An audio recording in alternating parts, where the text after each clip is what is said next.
Hello guys, I welcome all of you to my YouTube channel. Today we are going to do the fourth part of planning chapter. तो आज हम चौथा part करने वाले हैं planning chapter का. So in this video we are going to cover the limitations of planning.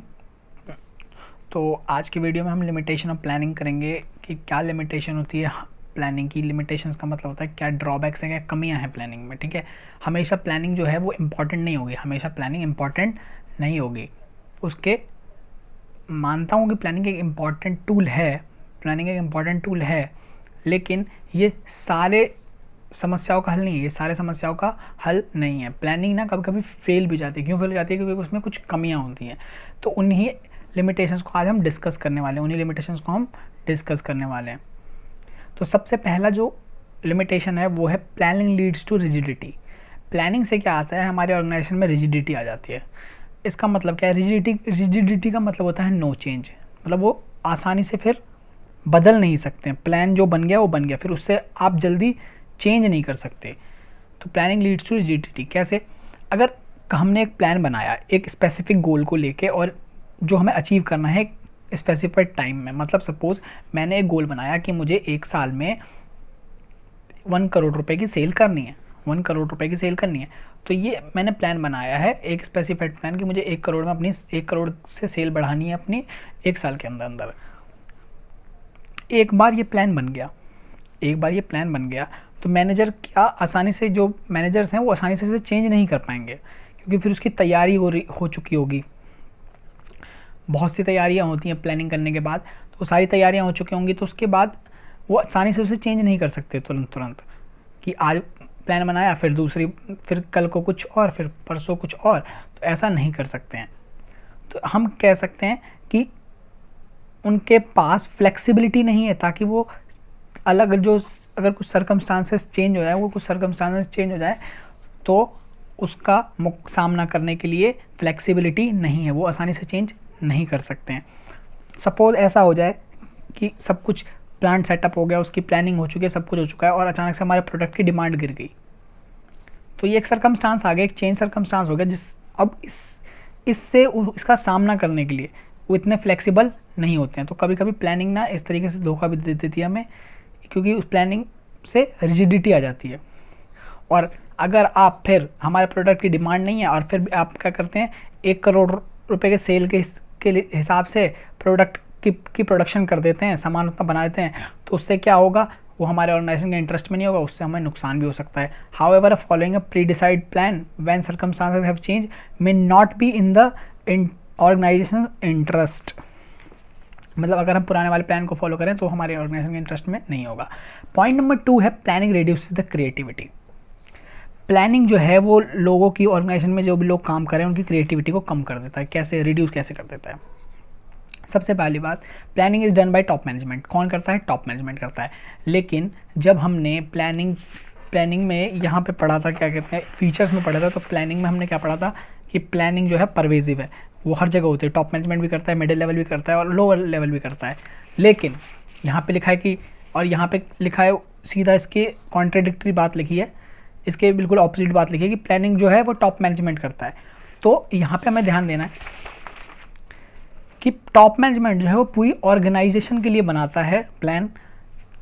Middle level departments के लिए बनाता है, अपने डिपार्टमेंट्स के लिए. और लोअर लेवल जो होता है डे टू डे ऑपरेशन जो भी होगा उसके लिए प्लान बनाता है.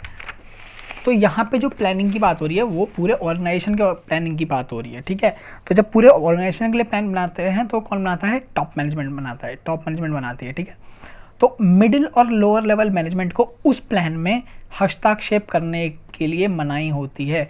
ना उन्हें उस प्लान से हटने की होती है, ना वो डेविएट कर सकते हैं, उससे दूर हट सकते हैं, ना ही उन्हें परमिशन होती है कि वो अपने तरीके से काम करें. They only carry out orders. उन्हें बस क्या होता है, हुक्म मानना होता है. जो भी टॉप मैनेजमेंट ने प्लान बनाया, they have to act according to it. उन्हें जो भी प्लान बनाया जाता है, the plans which are made by top management, the lower level management and middle level management have to follow their orders. तो उनको orders follow करने पड़ते हैं. They only carry out orders. Thus much of the initiative and creativity inherent in them get lost or reduced. अब वो बस उनकी बात सुन रहे हैं. जो उनकी क्रिएटिविटी है, जो उनके अंदर जो उनके अंदर टैलेंट है, जो भी क्रिएटिविटी है, जो भी इनिशिएटिव वो लेना चाहते हैं, अब वो बोल नहीं सकते क्योंकि टॉप मैनेजमेंट ने एक बार बना दिया प्लान तो उसी पे स्टिक रहना है, उन्हें करना है, स्टिक करना है उसी प्लान पे। तो इससे जो उनकी क्रिएटिविटी है ना वो रिड्यूस होती है, वो खो जाती है या रिड्यूस हो जाती है, ठीक है। तो इसी से ये कहा गया है कि प्लानिंग रिड्यूसेस क्रिएटिविटी। अब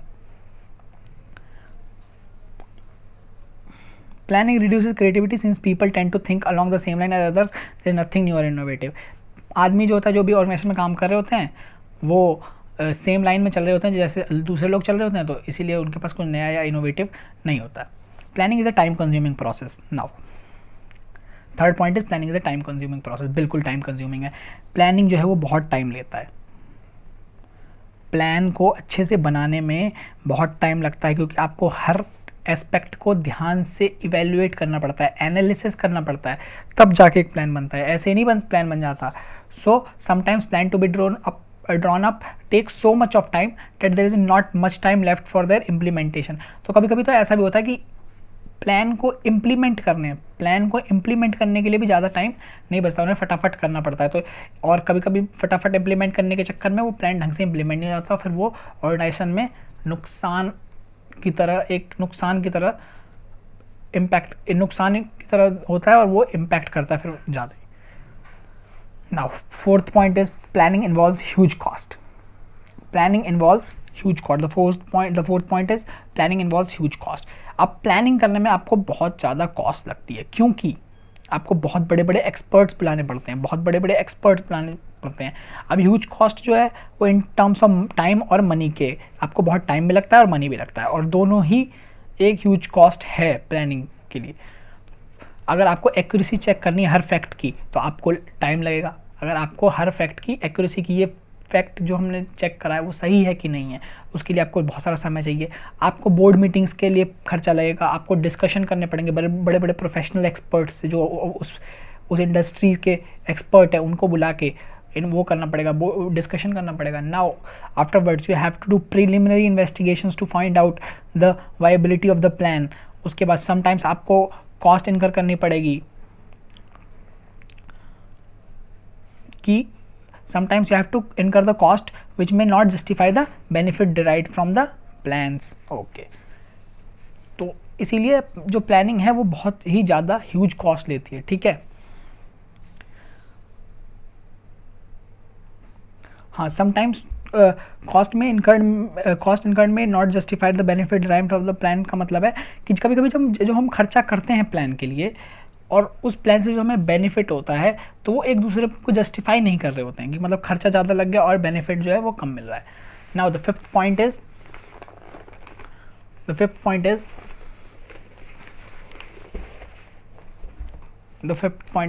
planning does not guarantee a success. अगर हमने प्लान बनाया तो इसका मतलब ये नहीं है कि उससे हमें सक्सेस मिलेगी ही मिलेगी। प्लान बनाया तो इसका मतलब ज़रूरी नहीं है कि उससे सक्सेस मिलेगी ही मिलेगी। Thus, the success of an enterprise is possible only when plans are properly drawn up and implemented.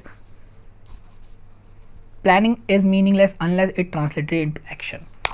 तो ये क्या लाइन लिख का मतलब क्या है? आपका सक्सेस जो है किस बात पे डिपेंड करता है कि आपका प्लान अच्छे से बना है और वो अच्छे से इम्प्लीमेंट हुआ है। प्लान को अच्छे से बनाना और इम्प्लीमेंट करना, जब तक ये दोनों चीज़ें ठीक नहीं होगी तब तक आपको सक्सेस नहीं मिलेगी, ठीक है। और यही इसीलिए लिखा गया कि प्लानिंग मीनिंगलेस है, इसका कोई मतलब नहीं है unless it is translated into action. जब तक ये एक्शन में ना बदल जाए, तो एक फिजिबल एक्शन में जब तक ये ना टर्न हो जाए, ना चेंज हो जाए, तब तक ये इसका मतलब प्लानिंग का कोई मतलब नहीं है, मीनिंगलेस है। Managers have a tendency to rely on previously tried and tested successful plans, but it is not always true that a plan which has worked before will work effective again। Managers ऐसा कर सकते हैं कि वो भरोसा कर सकते हैं पिछले ट्राइड और टेस्टेड सक्सेसफुल प्लान्स पे, जो उन्होंने पहले से ही ट्राई कर चुके हैं जिन प्लान्स को, और जो पहले से ही सक्सेसफुली टेस्टेड प्लान्स हैं उन्हें इम्प्लीमेंट कर सकते हैं। लेकिन ऐसा भी तो ज़रूरी नहीं कि जो पिछली बार काम कर गया वो इस बार काम कर जाएगा, क्योंकि हमेशा जो सर्कमस्टांसेस हैं वो चेंज होते रहते हैं। वो जो पिछले प्लान थे वो पिछले सर्कमस्टांसेस को देख के बनाए गए थे, और जो अब के प्लान है वो अब के सर्कमस्टांसेस को देख के बनाए गए हैं। तो अब हो सकता है कुछ सर्कमस्टांसेस अलग हों, तो क्या पता पिछला प्लान जो है, जो पिछला जो प्लान था वो इस अब आज की कंडीशन में, आज के सर्कमस्टांसेस में ना वर्क करे, आज के हालातों में ना वर्क करे। तो while planning many unknown factors have to be considered. The false security created by planning may actually lead to the failure instead of success. तो जो false security created होती है प्लानिंग के द्वारा, जो false security create होती है planning के द्वारा, वो कभी कभी फेलियर भी हमें देखना पड़ जाता है, उसकी वजह से सक्सेस की वजह फेलियर भी देखना पड़ जाता है। Now the sixth and the last point is planning may not work in a dynamic environment. हो सकता है कि प्लानिंग में नॉट वर्क, काम ना करे, ऐसा हो सकता है कि प्लानिंग ना करे वर्क डायनामिक एनवायरनमेंट। डायनामिक का मतलब होता है जो हमेशा चेंज होती रहे, which keeps on changing. Dynamic का मतलब क्या होता है? Which keeps on changing.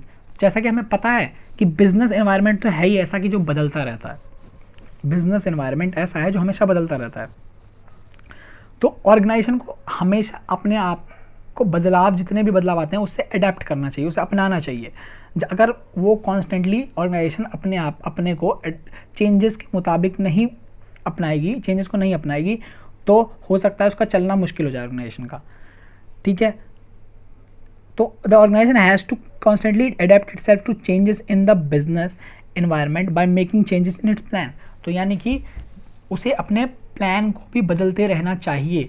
जैसा कि मैंने पहले बताया था कि हर सर्कमस्टांसेस के हिसाब से नया प्लान बना देना चाहिए, हर हालात के वजह चलते अभी के हालातों के हिसाब से हमें उसके अकॉर्डिंग प्लान बनाना चाहिए, ना कि पिछले हालातों को बेस मान के बनाना चाहिए plan. However, it becomes difficult to foresee accurately future trends in the environment. ये बहुत ही मुश्किल है कि हम देख सकें एक्यूरेट क्या होने वाला है फ्यूचर में, एक्यूरेट ट्रेंड क्या होगा ये हम नहीं देख सकते। हम अजम्पशन लगा सकते हैं, हम प्रिडिक्शन कर सकते हैं हम, लेकिन हम एक्यूरेटली नहीं बता सकते कि फ्यूचर में क्या होने वाला है। हो सकता है इकोनॉमिक पॉलिसी जो है वो हमारे फेवर में ना रहे, मॉडिफाई हो जाए, चेंज हो जाए। जैसे कि टैक्स रेट है, बैंक रेट है, बैंक रेट अगर महंगा हो गया, सोचिए बैंक हमें महंगा लोन दे रही है, तो हम फिर उस हिसाब से इन्वेस्टर जो होगा वो कम पैसे लेगा बैंक से, और फिर उस हिसाब से फिर वो उतने अच्छे से एग्जीक्यूट नहीं कर पाएगा, उतना अच्छा प्रोडक्ट नहीं बना पाएगा, तो वहाँ पे प्लान फेल हो सकता है। पॉलिटिकल कंडीशन भी कंट्री में स्टेबल नहीं रहती। हमारे इंडिया में तो पॉलिटिकल कंडीशन बिल्कुल भी नहीं स्टेबल रहती है, पता नहीं कब कौन सरकार में आ जाए और किस एंटरप्रेन्योर के लिए कैसी मुश्किल आ जाए। हो सकता है कि कल को कोई गवर्नमेंट आए और किसी पर्टिकुलर ड्रग को बैन कर दे, अब कोई पर्टिकुलर ड्रग बैन हो गया, अब सोचिए वो ड्रग लगता था एक फार्मा कंपनी को अपनी मेडिसिन बनाने में, तो वो तो उस कंपनी के लिए तो उसने अपने हिसाब से प्लानिंग करी थी कि हमारी बहुत अच्छी डिमांड चल रही है मेडिसिन की और हम इससे बहुत ग्रो करेंगे, लेकिन अब वो ड्रग ही बैन हो गया, अब वो इलीगल हो गया। तो ये एक डायनामिक इन्वायरमेंट हो गया ना, अचानक से चेंज आ गया, तो इसमें प्लानिंग काम नहीं करती ना। अब नेचुरल कैलेमिटी आ गई, बाढ़ आ गया, अब नेचुरल कैलेमिटी तो ये तो नेचुरल है ना, इस पर तो इंसान का कोई जोर ही नहीं है। तो अब हमने बहुत अच्छी प्लानिंग कर रखी थी कि अब हम इतनी अच्छी सेल कर देंगे, हम इतना प्रॉफिट कमाएंगे, ये कमाएंगे वो कमाएंगे, अचानक से बाढ़ आ गई, अर्थक्वेक आ गया, तो फिर हमारा प्लानिंग इसमें भी काम नहीं करेगा। अचानक से स्ट्रेटजी कॉम्पिटिटर की चेंज हो गई, तो इस केस में भी नहीं होता। फॉर एग्जाम्पल अभी मैं लेटेस्ट एग्जाम्पल देता हूँ, जब सारी टेलीकॉम कंपनी ने अपनी एक स्ट्रेटजी बना रखी थी, हम ये कर देंगे वो कर देंगे, और अचानक से जैसे जियो आया उन्होंने फ्री कर दी सारी सिम, तो सबकी प्लानिंग धरी की धरी रह गई। उन्होंने फ्री में डेटा बांटा सब कुछ, और सबकी बैंड बज गई और जियो अलग ही टॉप पे चला गया। तो इसमें लिखा हुआ स्ट्रेटजी फॉर कॉम्पिटिटर चेंज में एग्जांपल दे रखा है, introducing new models and new design of the existing product. तो हो सकता है इसको एग्जांपल को भी कंसीडर कर सकते हैं कि किसी पर्टिकुलर कंपनी ने नए मॉडल, नए जो डिज़ाइन से वो अपने पुराने प्रोडक्ट के दोबारा से ले आई है, जिससे कि प्लानिंग फेल हो गई, हमारे कॉम्पिटिटर की वजह से हमारी प्लानिंग फेल हो गई। फैशन और taste of the consumer change, अब ये तो बहुत ही ज़्यादा होता है कि फैशन और टेस्ट जो है वो बदलता ही रहता है इंसान का, कंज्यूमर का, तो अगर वो चेंज हो गया तो उस टाइम भी आपको परेशानी हो सकती है। तो मैंने जितने भी ये फैक्टर्स बोले वो क्या है, वो beyond the control of business हैं, मैनेजर्स हैं। तो इसमें प्लानिंग क्या कुछ नहीं कर सकता, planning can not foresee everything, और हर चीज़ आगे फ्यूचर की थोड़ी देख सकता है. There may be an obstacles to be effective planning. बहुत सारी रुकावट आ जाती है इफेक्टिव प्लानिंग की. This planning might fail in spite of best efforts of the management due to the external limitation of the planning. तो planning जो है, तो जो प्लानिंग है वो फेल हो सकती है, कभी के प्लानिंग फेल हो सकती है क्योंकि उसके एक्सटर्नल लिमिटेशंस की वजह से, प्लानिंग की एक्सटर्नल लिमिटेशंस की वजह से. तो that's it for this video. If you like the video, please like it, subscribe to our channel and share this video with your friends. Thank you for watching this video.